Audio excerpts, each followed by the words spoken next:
Are you wondering when he's coming home at night? Do you ever get really anxious when your partner switches up his or her routine? Do you find yourself being super anxious when there is a disruption to the pattern, or even trying to preempt conflict, like avoid conflict, because all of these things lead to intense anxiety inside of your body? If that is the case, you will not want to miss this episode.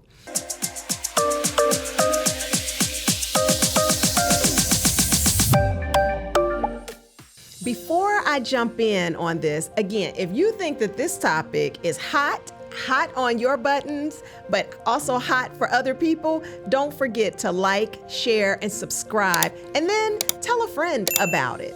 Because this content around conquering codependency is not just unique to women or just men. It is affecting everyone, and it affects us at work, it affects us at home, and it affects us in the bedroom. So today what I want to talk about is intense anxiety and how that shows up. So let's talk about some of the physical symptoms first. How do you know? Because people are really struggling with anxiety and oftentimes are just kind of fluffing it off as being nervous or having an upset stomach, having a headache, maybe wanting to sleep all the time or not being able to sleep at all. All of these are signs that you may be struggling with intense anxiety. Losing weight or gaining excessive weight, even though you may be working out or eating healthy, you may be struggling with intense anxiety. The reality is that the body always keeps score. The body always tells us what is really going on. Because sometimes sometimes we're experiencing things through the subconscious mind, like things are ruminating and bubbling underneath the surface, and we haven't even really brought it to the conscious mind yet. We haven't really accepted it, acknowledged it, or owned it yet. But the body always knows, because it takes its guidance from not only your spirit in your head, but also your heart. And so when the heart is feeling like it is not acknowledged, when it feels like it is unsafe, when it feels like you don't have security, which are things that human beings absolutely need, then it will show up in physical ailments. And when we don't pay attention to the physical ailments that are related to intense anxiety, that's how we link ourselves to disease. It's coming from the dis-ease in the body and then later turns into disease. So I really want to encourage you to pay attention to what your body is telling you. I often say the body is keeping score. So let's talk about some of the causes of intense anxiety as it relates to codependency, because it shows up everywhere, right? So in our relationships sometimes, and I remember this even about myself. I was in a relationship many, many years ago with someone, and there was a lack of trust. Let's just lay it all out on the table. There had been some infidelity there on his part in this case. And that caused me, because there was a lack of trust, and we know that trust is what? The undergirding of all relationships. So after there had been some infidelity in the relationship, that caused me to have this sense of intense anxiety in my body every time he went out, or if he was late coming home, or didn't call at a certain time, even though he said he was going to call. Anything that seemed like it was out of the ordinary caused me to become anxious, because immediately my brain, my intellect, the humanist part of me went to, what is it that he is doing? Well, the thing about codependency, control is the drug of choice for codependence, okay? And so what I naturally wanted to do was to try to control the situation. And so my anxiety would increase as I wanted to know what he was doing. Why wasn't he here? I'm checking to see whether or not he is telling the truth. At that time, we had answering machines too. So checking the answer machine. I would not do anything like that these days, ladies, but because I'm not going to be in a relationship that doesn't have trust as the undergirding of it. But my point is, as I look back on that younger version of myself, she really was just trying to figure out how to create safety and security for herself. And I really didn't know how to do it other than trying to control the situation.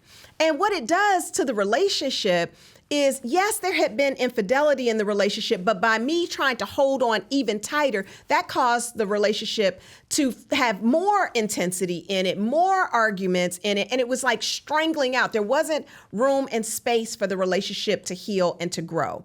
So some of the tips I want to give you about this really have to do with checking in with yourself. The first is around checking in with your body. Because if you're in a situation, whether it's a sexually intimate relationship, but this also happens in the workplace where you sometimes are going into a work environment and it feels super intense in there. Maybe the boss's leadership style is one as a bully or a dictator, right? That'll cause some intensity inside your body if you're a person that does not like to be micromanaged, right? That will cause some intensity. So I really want you to pay attention to your body. Pay attention to the symptoms, because your higher power of your own understanding has given you this body vehicle as a means of kind of like a guidance system, like a GPS system. So don't ignore the signs and the symptoms. Don't just go and pop and leave. Don't just go and get you a glass of wine or smoke something. Don't do that. Be present in the body. And I can show you how to use some very simple somatic practices to help guide you through and navigate through those times of intensity. And all of this is featured inside of my Conquer Codependency Bootcamp. It's a whole 30-day experience on using somatic practices in addition to some other practices to help you navigate through those intense anxiety periods in your life, okay? So pay attention to the body is the first thing. The second tip I want to offer is pay attention to the relationship and call a thing, right? So if you're in any kind of relationship, whether it's work related or personally related, like sexually intimate, trust is the undergirding. So if trust has been broken, you've got to make some decisions. A decision might be, is this the relationship that I want to stay in? A. And B, is this a relationship that I can stay in? Because to build trust, it takes two people. You can't just build trust on your own. So you really need to be having some very clear, self-aware type internal conversations with yourself. And then you go and you have the conversation with your boss. You have the conversation with your spouse around how you go about rebuilding trust or letting go of the relationship. And again, the Conquer Codependency Bootcamp addresses all of these issues. So these two tips are just the beginning point. If you really want to take a deep dive into how to address intense anxiety, for 30 days, this Conquer Codependency Bootcamp is going to get you right.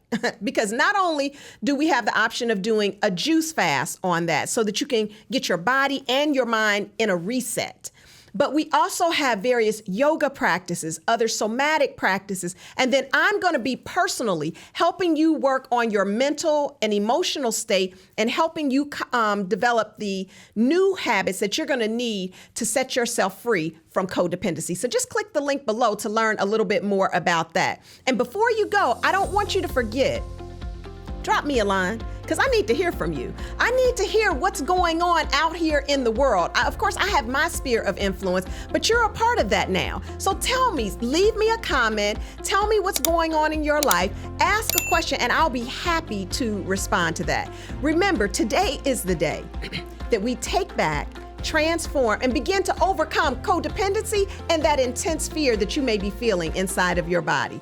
I'm Tracey Knight, and I'm your codependency coach.